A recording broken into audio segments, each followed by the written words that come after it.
Hey all. This is a little information about representative payees under the Social Security Administration and what their duties are. So you might find yourself being in the position where you are expected or being asked to be a representative payee for someone else who has prevailed on a Social Security disability or an SSI claim, or someone who was already receiving it, but now they suddenly need a representative payee. Generally, this is because the SSA has determined that the beneficiary can't handle his own funds. Oftentimes, it's due to a mental limitation. Other times, it could be physical if they really they can't physically pay their bills. So it could be, obviously for a number of reasons. But in any event, let's just go over what the duties are of the representative payee. You're basically going to be in charge of the person's money. It's going to come to an account that you are on, and you are going to be in charge of making sure the bills get paid that the beneficiary has. And oftentimes the beneficiary is a family member. Sometimes it could be a very close friend, that kind of thing. The alternative the SSA has for beneficiaries who do not have someone they can trust to be representative payee are organizational representative payees, and they are approved by SSA, and that's a whole different thing. And they actually collect a small fee for doing that job. But for the rest of us who are doing it, for a loved one, there's no fee charging for that. That's just something you do. Not allowed to charge a fee. But in any way, there are required duties. And I'm just going to run through them here. They're actually online at the SSA website. So I'm going to link the article to you, or the write-up, I should say. And let's go through them. So the first thing you have to do is determine your beneficiary's needs and use his or her payments to meet those needs. So that would be housing, making sure the person's fed, basic bills are paid, all the survival things. If you're that any money that's left over after meeting those current needs on a month-by-month basis, you're expected to save that money and put it in an interest-bearing account or savings bonds for the beneficiary's future needs. Because of course, a rainy day could come where he's going to have an additional expense, right? Could be medical, could be something else, You're supposed to report any changes or events that would affect the beneficiary's eligibility for payments. So this could include if beneficiary passes away. If you ever watch the Friday Fraud Law Review segment, we go through kind of ad hoc some of the many convictions or charges or sentencings of people who have taken control of others' monies and didn't quite use them the way they're supposed to, and didn't necessarily report when the person passed and kept the money coming in and using it for themselves. Keep in mind, a lot of the time, the representative payee is the parent of a child. Things are a little different when it's the parent of a child because the checks and balances are not quite the same, since the parent is tasked with the legal responsibility of providing for the child anyway. Okay, so other changes or events that you would be reporting if the beneficiary goes to work. Let's say he starts working full-time, part-time, anything. All that is, when we're beneficiaries, we're supposed to report that. You as a representative payee, I would think that if you learn of your beneficiary going to work, because that would potentially change, if he's on SSI, it's going to almost certainly change his benefit amount. And SSD, it'll also implicate trial work periods, and whether he's SGA or not SGA, whether he has to have benefits withheld, or whether it's going to cease his benefits altogether. You want to keep records of all the payments you've received and how you spent and saved them. So, generally, I think there's like an annual reporting, but you're going to want to make sure that you can account for all those monies, because if bills aren't being paid and the money's gone, then there's going to be a curiosity as to whether or not you are capable of doing your job, whether you took the money, what have you. And by the way, I think the incredible vast majority if not nearly everyone who's a representative payee is above board and does all the right things. But you have the occasional bad actor, right? Let's see. So when the SSA asks, this is upon request, when the SSA asks you for all those records, you're going to have it ready. So always I would keep your receipts, keep those, if you're paying with a debit card through a particular account, you know, that would be a great receipt right there because it's going to show where it's spent. But I would probably also just keep the receipts as well. You know, maybe you have a scanner, you could scan them in or keep them in a big box or something. You also need to report to the SSA if there's any changes that would affect your performance doing this really important job of continuing as the payee. That could be if you're having difficulties accomplishing, like maybe you are having difficulties paying your own bills on time. What's the chance of you being able to reliably pay the beneficiary's bills on time? Things of that nature, I think. You have to complete reports that accounts for your use of the payments as required. So again, the SSA might ask you for certain records. They also may ask you for the report. Now, historically, I always understood that it was kind of an annual report you're supposed to do anyway. So you're going to want to make sure what your SSA, how they're doing it now. Like, do they want you to every year just put it on your calendar and fill out the report, or wait for them to ask for it? If you, and this is the part where you could be a little bit at risk. If something happens and unbeknownst to you, the beneficiary has an overpayment. Maybe there was, particularly with SSI, when those payments can be very changeable, you know, based on him getting a gift, inheriting something, and suddenly you have an overpayment. You can be on the hook for making sure the SSA gets paid back. So if you didn't realize there was an overpayment and you spent the money on the beneficiary for his needs, you know, nothing untoward, nothing ill-intended on your part, and there's an overpayment, the SSA will generally go after you as well, because you're supposed to be all-knowing. So it's something you really have to stay on top of. Make sure that you know the rules of when that beneficiary, and again, this is going to be mostly SSI, when that beneficiary may be getting an overpayment.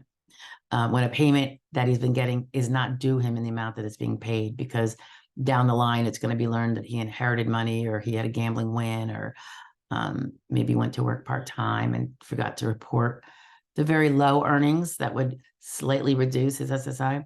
That stuff can really add up to a dandy overpayment, and that's not fun. So you definitely want to stay on top of it. When you stop being the representative payee for the beneficiary, if you ever do stop, any of the payments that have not yet been spent have to be returned to the SSA, so that then they can then forward it to either the beneficiary, if he's going to now be his own payee, like he can do it himself now, or to whoever will be the next payee if it's getting transferred to somebody else. Okay. The SSA reminds us too that a power of attorney does not make you the representative payee. Even if you have power of attorney over something with the beneficiary, you still have to apply to serve as the payee. And for the record also, the beneficiary, if he or she does not think he needs a representative payee, he can ask to not have one. So sometimes, I just had one the other day where the SSA wanted the new beneficiary to come into the office. I think they wanted to give him an eyeball, because he doesn't want a representative payee, and they wanted to see if he appeared that he might not need one. I thought that was interesting that clerks at the SSA office can make that decision, but I mean, it does happen. It has to happen expeditiously. So I suppose that's the next best thing. If they hadn't felt that way, or they were still on the fence about it, he probably would have gone to his doctor and seen if his doctor, despite any mental or physical limitations he has, could he manage his own benefits? A person who has been managing their own bills anyway, probably will be held to be able to continue to do that. So it might be under other circumstances where there's evidence that they can't do that or can't do it properly. Again, there's no fee you can charge if you are the representative payee. You're doing it out of the goodness of your heart. If you pay for something for the beneficiary, you can reimburse yourself for it. You're going to want to keep very good receipt on that, because obviously that's going to be under scrutiny, right? But sometimes, like, you may have paid for something because, you didn't have his debit card or whatever the case may be. It was just in the moment. You can certainly get reimbursed, but you're going to want to keep it documented. Show that you paid something out of your own monies, not out of the account that you've set up for his monies. And that's why you're then getting reimbursed.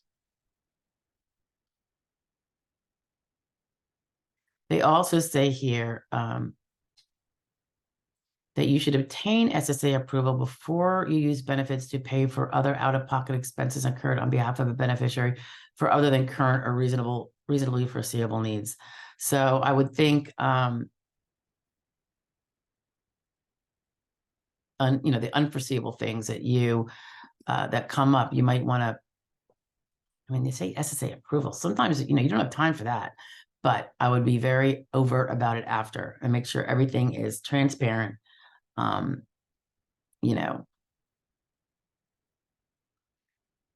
Okay, let's see. Okay, you're going to want to generally set up a bank account. SSA thinks that the checking account is better in some ways because you will have canceled checks or statements that show how you spent the funds. And they remind you that if you're using a bank account for the beneficiary's funds, if he's on in some programs, as they say, you have to make sure that his balances, you're not, like, if it's SSI, you can't keep super high balances, right? Because then he's going to be exceeding the resource limit. But at the same token, sometimes some checking accounts require a certain balance in order to not have to avoid service charges. So you're going to want to play that one carefully. You want to minimize the fees. So you want to have a bank account with the lowest, with low fees, because you're supposed to be there, remember, protecting his monies from silly fees. There might be some fees, but they do say that you should be seeking to minimize them. They encourage representative payees. So encourage doesn't sound like a mandate, but they encourage you to use an interest-bearing account. If it's Social Security disability where the person can save, if he doesn't spend all his money on his basic needs, and he's not a heavy spender otherwise, doesn't have a lot of maybe hobbies that cost money that you'll be expending his monies for him on, he could be accumulating quite a savings. Again, this wouldn't be the case for SSI, but SSD. And that's why you probably want to have an interest-bearing account so that his own money can earn him some interest, right? They also make clear that you must title the bank account so it is clear the money in the account belongs to the beneficiary. You can talk to the banks about that. They should be very familiar with these kind of, I don't even know what the word would be. I don't know if it's considered a custodial account. Not sure, but talk to the banks. Every bank does things a little differently, and make sure it's not just if you're Mary Jones and you're representative payee for Johnny Jones, you don't want the account to be purely Mary Jones, no other indication that it's Johnny Jones monies in there. And you do not want to put your own monies in that account. You do not want to commingle, in my opinion, your monies with the beneficiary's monies. Okay, because that's gonna make a little web of a mess. So they go on to say that the proper use of the benefits includes current needs. This would be food, clothing, shelter, utilities, dental and medical care, and personal comfort items. So it's not like they're supposed to be living in a prison cell with, 3 hots and a cot. There can be, allowance, a little spending maybe every week. And you also want to maybe hold some back if they have enough to save for reasonably foreseeable needs that might crop up in the future, little, emergency things. But Outside of that, you're supposed to conserve or invest the benefits for the beneficiary. So all that extra that he may have that's above and beyond what he needs to live, you're going to want to save it and invest it in a secure manner, so it can earn money for him. They emphasize too that where the beneficiary has unmet current maintenance needs that aren't able to be met, saving benefits does not serve a purpose and would not be in his best interest. So if his monies are so low that he's barely scraping by in terms of survival, paying the rent, paying the utilities, or whatever he's responsible for, you don't be surprised if you're not going to be saving any and investing any. That's only where that shoe fits, where that would come in. A lot of people, I think, do not end up having a lot of savings just because Social Security disability is not all that much for most of us. So the bottom line is the use of the benefits is always in the best interest of the beneficiary and always using your best judgment. So combine those two things and you'll probably do just fine. They give some examples of what you cannot do. Being a payee representative payee does not give you the authority to sign legal documents other than Social Security documents related to that from the SSA. You don't have legal authority over earned income, pensions, or any income from sources other than the Social Security or the SSI. You can't use the beneficiary's money for your own personal expenses or to spend funds in a way that would leave that beneficiary without necessary items or services. So not only can you not use it for yourself, which should go without saying, right? But again, that Friday Fraud Law Review segment, we're always seeing people doing the exact opposite, and that's why they go to prison. But you also have to be careful how you spend the funds. So you can't be spending funds irresponsibly, even if it's for the beneficiary, if it's going to leave him without his necessary items that he needs, right? You can't put a beneficiary's Social Security or SSI monies, I think we mentioned this before, in your own account or in someone else's account. It's going to have to be in that dedicated account that we're talking about.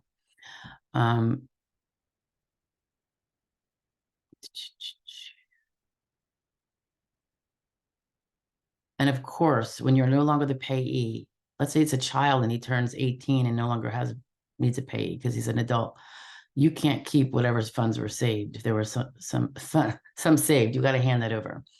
And you also cannot charge the beneficiary, I mentioned this before, for services for being his representative payee. Again, unless authorized by the SSA to do so, and that would be those institutional organizations that jump through certain hoops and follow certain rules and get that authority from the SSA.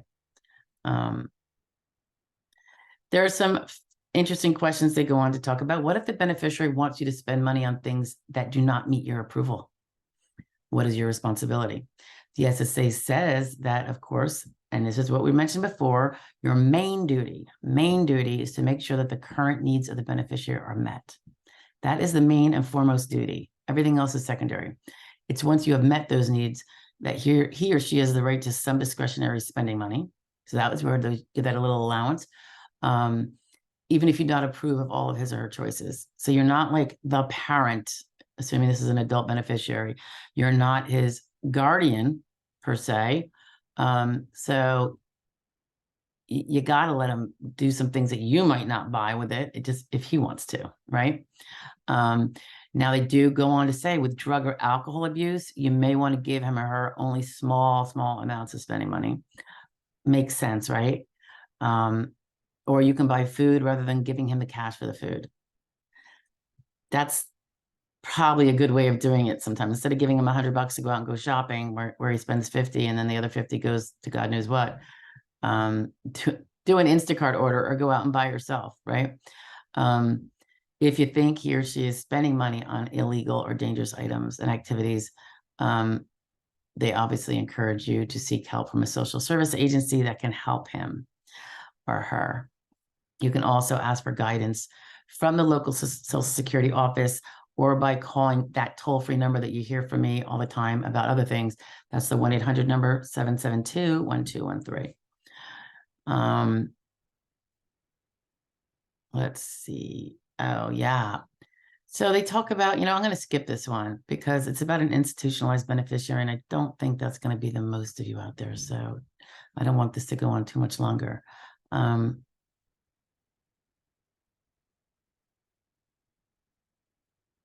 Oh, this one would happen quite a bit, I think. How do I handle large sums of money, such as if they get a big back benefit check from SSA covering several months or even years?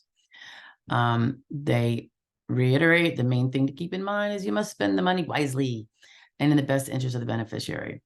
Your priority is always to make sure you meet the beneficiary's current needs. That's the food, the shelter, the medical care, and the comfort items. After you provide those needs, you could spend the money on things that would improve his or her daily living conditions or provide better medical care. You may also use leftover money to satisfy his or her debts.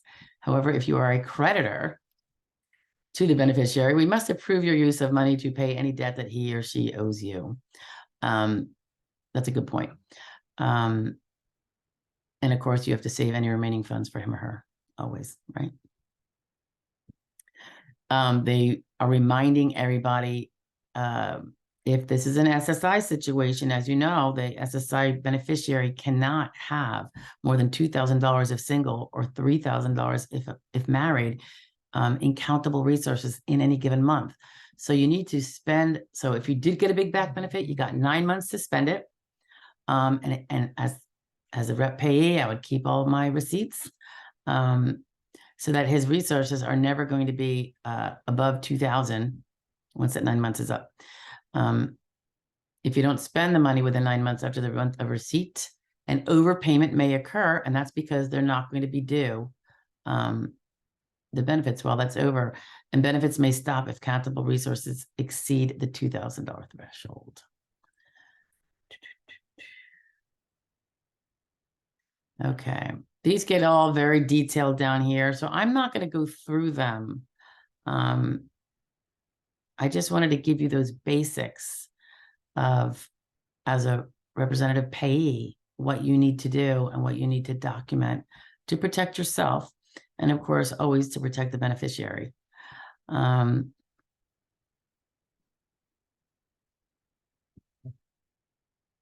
Yeah, or else you could find, if you screw it up, I'd hate to see you, if you're, had the best of intentions, be stuck with an overpayment that you might have to pay back. Because if you're not careful and you spend all of the beneficiary's monies only to find out that he wasn't supposed to have received them, that will be the overpayment, and that could be a little sticky. There are things such as waivers and payment plans, so don't hesitate to use those if they apply to your situation to get out from under such a dilemma if that happens. They do happen quite a bit, actually, but not always. Had nothing generally to do with the representative payee situation, just in general. A lot of SSI folks in particular get nailed with an overpayment just because of the way, particularly like the part-time working folks, because they forget that their benefit from this month is going to be reduced of what they should be getting due to any part-time work. And, months later, the SSA catches up with them and now does the recalculation. We shouldn't have sent you the $914 in September of 2023. We should have sent you only $600. Now you have a $200 and something, $300 overpayment. And that could be multiple months that happens. I mean, the overpayments can really grow pretty fast. So you want to be super careful. Okay, representative payees, you are invaluable, very necessary a lot of the time. And to those who need a representative payee or are being assigned one and don't think that they need one, there are steps you can take to show the SSA that you don't need one, that you are capable of handling your monies. So look into that if you need to. It happens a lot, the SSA is trying to be cautious, but they do recognize that, you can have some severe mental limitations, but they don't necessarily interfere with your ability to pay your bills, right? There's a ton of them. All right, guys, have a great day. Bye now.